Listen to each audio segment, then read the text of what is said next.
c'est parti pour le show, et c'est parti, le stade est chaud. Et c'est parti, bouge-toi sur ce flow. Salut, c'est Nadia, on est sur Melty pour le replay. Comment tu t'es fait connaître? On m'a vu la première fois à la télé, c'était sur Graines de Star, une émission, un télécrochet qui proposait à l'époque de chanter un titre connu. Et à l'époque, c'était avec Musique de France Gall. Et ça m'avait marqué parce qu'il y avait une adhésion et une ovation du public qui a fait que du coup, j'ai gagné 3 fois cette émission. Et c'était une émission au départ que je voulais pas faire parce que je suis allée un peu par défi, parce que le fait de vouloir faire ce métier, comme j'arrivais de l'école du sport, pour moi, il fallait que je me prépare en fait. Il y avait cette notion dans ma tête de travailler en fait. Je rêve de faire ce métier, mais pour mes parents, vous imaginez même pas. Mes parents, ne sachant ni lire ni écrire, leur seul vœu, c'est que je fasse des études, que j'aille à l'école le plus longtemps possible. Et moi, je veux chanter, donc je sais que ça va pas passer. Donc en fait, j'esquive parce que je cartonne tellement en sport. Je sors d'un titre de championne de France. Je peux faire les minima pour être pris en charge à l'INSEP. Donc mes parents, quand il y a le prétexte du sport, ça passe. Et donc je vais à Paris, et pour être pris en charge et vivre à l'INSEP, il faut que j'arrive à faire des minima. Ça veut dire un temps qui fait que la fédération va prendre en charge ma vie de sport, quoi, pendant 1 an. Je loupe les minima de 2 centièmes. Et donc, je ne suis pas prise. J'appelle mes parents, je dis non, je reste à Paris, je vais travailler. Je fais un petit crochet par une amie de la famille qui m'héberge. Je suis heureuse parce que je suis à Paris. Je me dis, bon, bah voilà, je vais pouvoir faire mon métier. Et puis ensuite, je vais chez une amie qui me dit, tiens, il y a cette émission Graines de Star, t'es pas capable, machin.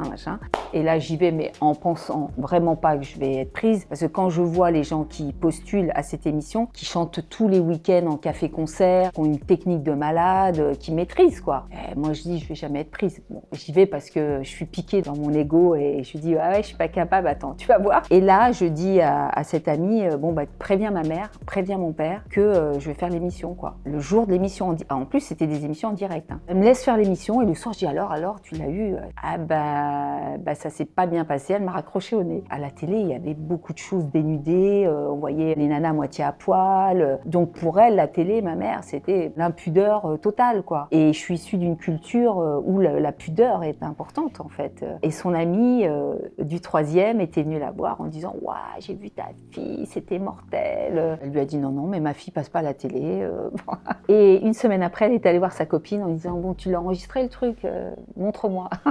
Le son qui t'a fait connaître? Le son qui m'a fait percer, c'est la chanson Parle-moi, une chanson qui parle de maltraitance, de l'enfance, de la souffrance. Et pour corroborer la thématique, on est parti sur des thèmes cinématiques à la Gladiator, un film de Russell Crowe. On s'est beaucoup inspiré de ce film pour marquer la souffrance intérieure. Donc dans le son, on entend quelque chose de très impactant, quelque chose qui bouge, qui est en mouvement comme ça. On arrive à parler de choses sensibles tout en ayant un son très fort. Souvent, les témoignages que j'ai de cette chanson sont des souffrances qui sont de l'ordre de l'humain, mais on parle souvent de gens qui ont subi de l'inceste, pas forcément de maltraitance liée à des enfants qui ont été battus. C'est des thèmes qui reviennent souvent comme ça lors de mes concerts quand je le chante. Quand j'arrive avec ce concept album 16/9 où je présente Parle-moi, et puis après c'est parti, puis après Si loin de vous, après tous ces mots, Ami ennemi. Et c'est parti, c'est vrai que quand on arrive avec cette chanson, au moment où on l'enregistre, on sait que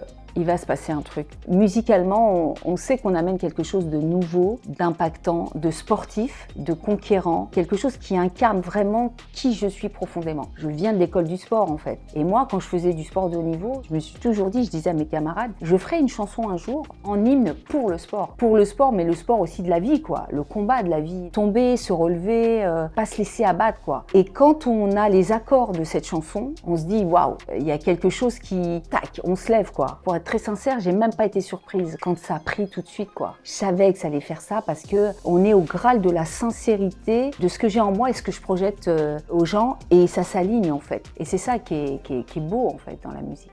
Qu'est-ce que ça a changé pour toi, ce succès? Ça change la perception que les gens ont sur vous en fait. Vous savez au fond que vous ne changez pas parce que c'est ce qui permet d'être dans un processus de création. Quand je réécoute les interviews que j'ai fait il y a 20 ans et ce que je vous dis là, j'ai pas changé. Alors on évolue parce qu'on arrive à poser des mots sur des situations, sur des émotions, mais ce qui a changé extérieurement, je dirais, ouais, c'est les gens pensent que vous avez changé parce que votre style de vie aussi change. On remet aussi dans le contexte, c'est qu'à l'époque, quand vous êtes très connu et que vos chansons sont partout, la La musique, il y a comme ça un rapport tactile avec les gens. Donc moi, il y avait des quartiers où je pouvais plus aller du tout. Mon fils était petit à l'époque et je pouvais pas. Moi, je me souviens de situations sur les Champs-Élysées où j'allais avec mes équipes et qu'on est surpris par des jeunes, par des écoles. Et donc, on se retrouve 1 heure bloqué dans une boutique ne pouvant plus sortir parce que c'était la folie, quoi. Donc, il y a quelque chose qui isole comme ça dans ce métier. C'était une période où il y avait certaines personnes un peu mal intentionnées qui vous attendent en bas de chez vous et qui vous persécutent vraiment à des 2h, 3h du matin. Alors, il y a eu aussi des personnes un peu malades aussi. J'ai dû déménager, moi, à un moment, pour ma sécurité, pour la sécurité de mon enfant. Il y a ce truc comme ça qui, si on pouvait s'en passer, voilà. Mais bon, on fait un métier où on est obligé de montrer ce qu'on fait. Et ça fait partie du jeu. Avec le temps et avec les réseaux sociaux aussi, ça s'est vraiment, vraiment calmé. Il y a eu aussi cette période où moi, je mets un grand coup de frein à main. J'arrive au Graal de tout ce que j'ai pu donner. Et là, je profite de ce moment-là pour me recentrer. Ce qui n'a pas été une logique pour les médias, parce que quand vous enchaînez les succès, il y a ce truc d'engranger et de refaire encore et encore. C'est un choix délibéré que j'ai eu à un moment donné. Je ressentais le besoin, oui, vital, quand tu as tout donné, même si le système et la maison de disques te demandent de continuer, parce qu'on est sur une onde très très positive en termes de gens, de public, de médias. Je me dis, là, si tu continues, il va y avoir un déséquilibre à un moment donné. Je me dis, ok, on est encore très très haut, mais qu'est-ce que je vais raconter en fait? Quand tu as fait le tour de toi-même, il faut que tu te remettes à vivre des choses simples en fait. De voyager, partir, retrouvailles avec sa famille, parce que du coup, pendant des années, vous êtes entre 2 avions, vous êtes entre 2 tournages, vous êtes entre le studio et la scène, et à un moment, il n'y a plus de place, quoi. Ton show le plus dingue? C'était pour une grosse radio. Et il m'avait dit, Chiche, tu descends avec une chute de 30 mètres de haut, tu fais l'oiseau, t'es sur un fil, tu arrives sur scène pour faire et c'est parti. J'ai dit ouais tout de suite, instinctivement, comme si c'était facile. En fait, j'ai eu les chocottes, quoi. Parce que quand on est là-haut et qu'il dit vas-y, jette-toi dans le vide. Et en fait, ce qu'il a fait, c'est qu'il s'est mis dans le vide, il m'a dit regarde-moi et fais-moi confiance. Et quand il m'a dit ça, je me suis jetée. Et c'était magique. Il y a eu les répétitions la veille et le lendemain, c'était one shot en fait. On est attaché, donc on est forcément attaché, mais il faut quand même mettre un pied devant et se mettre dans le vide, quoi. Et puis la musique est partie, on avait fait une intro très cinématique avec de l'orage, avec les accords et c'est parti. Et à un moment donné, il y a une descente et là, les gens font waouh, c'était ouf, quoi. Une anecdote avec des fans. J'en ai une qui me vient, c'est en Belgique. En fait, on arrive sur un festival, donc on rentre par derrière, par l'entrée des artistes. Et là, impossible de rentrer parce que les gens montaient sur les grilles, ils m'attendaient, ils scandaient ton nom en fait. C'est un truc de fou. La Sécu nous dit c'est impossible de rentrer. On fait un tour, on part en voiture. Eux pensant qu'on allait rentrer de l'autre côté, et ils sont rentrés par derrière et c'était impossible de rentrer dans les loges. Il a fallu au moins 1 heure pour pouvoir accéder à la scène, pour pouvoir faire les balances. Et une fois que j'ai fait les balances, on est rentré dans ma loge et puis avec l'équipe, je leur ai dit on va aller faire un petit tour. Il me manquait 2-3 trucs. J'aime bien faire les boutiques. Et là, je me suis fait lyncher en fait par le producteur parce qu'il m'a dit mais t'es folle, quoi. Et pareil, je rentre dans une boutique et là, il y avait un fan qui avait suivi. Il se met à crier c'était une rue piétonne. Et elle a dit ouais, Nadia qui est là et tout. Et là, c'est problème là. La nana, elle nous a enfermés dans sa boutique et il tapait comme ça sur les vitres. Il y avait au moins 20-25 personnes, quoi. Les chanteurs, on a ce truc-là ils aiment bien nous prendre dans les bras, ils aiment bien nous toucher. Ce que n'a pas l'acteur, en fait. Il n'y a pas ce truc où je te tape dans le dos. Et dans la musique, il y a ce truc, cette ferveur. Incroyable. Comment on gère ce truc où on peut plus sortir dehors? Tu calibres tout en fait. Tu peux plus sortir seul, vraiment. J'étais tout le temps avec mes maquilleurs coiffeurs pour des tournages. Ça permet un peu de distance comme ça. Ou alors j'avais de temps en temps un garde du corps quand je partais par exemple en voyage dans les aéroports. C'était terrible. Dans les aéroports, c'est ce qu'il y a de pire. Ouais, il y a quelque chose qui est pas normal en fait. Comment tu gérais la notoriété? Je la gère avec quelque chose qui a toujours été central chez moi, c'est ma sincérité en fait. J'arrivais à dire non sur des choses parce que c'était soit un trop-plein à un moment donné, donc trop de fatigue, ou auquel cas je gérais. En fait, j'ai toujours mis ça en parallèle. Un athlète de haut niveau, il est là sur la ligne de départ, même quand il a reçu une mauvaise nouvelle, ou il gère l'émotionnel en fait. À partir du moment où je sors de chez moi, je sais que je suis dans le viseur ou dans une reconnaissance joviale en général de gens. Donc je sais que je porte ça en moi en fait. Donc c'est tout le temps. Mais vraiment, il y a eu un apaisement. Moi, je l'ai senti, c'est avec les réseaux sociaux. Je pense qu'à l'époque, les artistes qui cartonnaient étaient traqués. Et les gens me suivaient, les photographes me suivaient. Et d'ailleurs, moi, souvent, j'allais les voir. J'allais, bon, voilà, vous me suivez depuis 2 heures. Je suis avec mon enfant, si je vous dis de me laisser. Et je leur disais gentiment, ils me disaient « Ouais, ok, mais on viendra demain parce que c'est notre travail. » quoi. Dans ma position de maman, ça m'a fait beaucoup réfléchir. Ça, ouais. Le feat qui t'a marqué? Il y a celui d'Enrique Iglesias et puis il y a celui avec Idir. C'est une chanson que j'avais dédiée à mon père, qui s'appelle « À mon père ». Et pour l'anecdote, lui qui était un poète, je lui avais dit « Écoute, il y a une mélodie qui m'est venue à 4h du matin. » Je lui ai chanté et puis je lui avais dit « Voilà, moi j'ai écrit ma partie et est-ce que tu accepterais de m'accompagner d'écrire ta partie ?»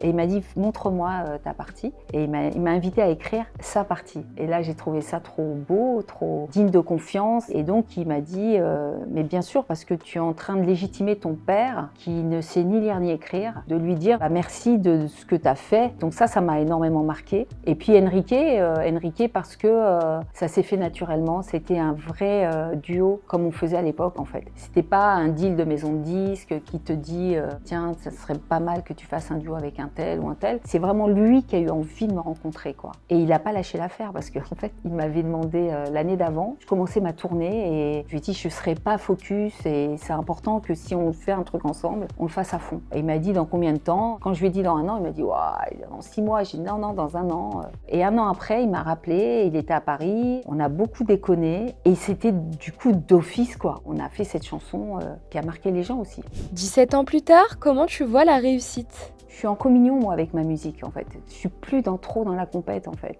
J'apporte un univers musical qui m'a fait du bien quand j'avais 15 ans, que j'ai pas du tout exploré, que j'ai jamais créé dans tout ce que vous connaissez de mes chansons. C'est ça qui me permet d'être bien, quoi. Et donc, d'être en communion avec ce que je fais. Et donc, je me dis, bon, si ça passe avec ces générations-là, en étant dans l'air du temps, avec des beats actuels, mais en amenant toujours ce côté revival qui est toujours intemporel, en fait. Le disco-funk, tu vois, là, on est dans un décor qui ramène cet univers qui a jalonné le temps et qui nous fait du bien et qui rassemble et qui fédère. Et moi, si je sais faire un truc, c'est de communier et de fédérer les gens. En tout cas, la vie, l'univers m'a donné ça, à travers mon corps déjà et à travers ma voix et ma musique. Le succès pour moi, c'est ça, c'est être cohérent avec soi-même et donner ce que tu sais que tu peux donner encore. Est-ce différent d'être artiste dans les années 2000 versus 2025? C'est complètement différent d'être une artiste dans les années 2000 versus 2025 parce que déjà en 2000 j'étais une artiste qui écrivait un petit peu et aujourd'hui en 2025 je suis productrice, éditrice de mes chansons, j'ai mon propre label de musique, donc autonome en fait complètement. Et donc ça c'est quelque chose qui dans le parcours d'un artiste jalonnait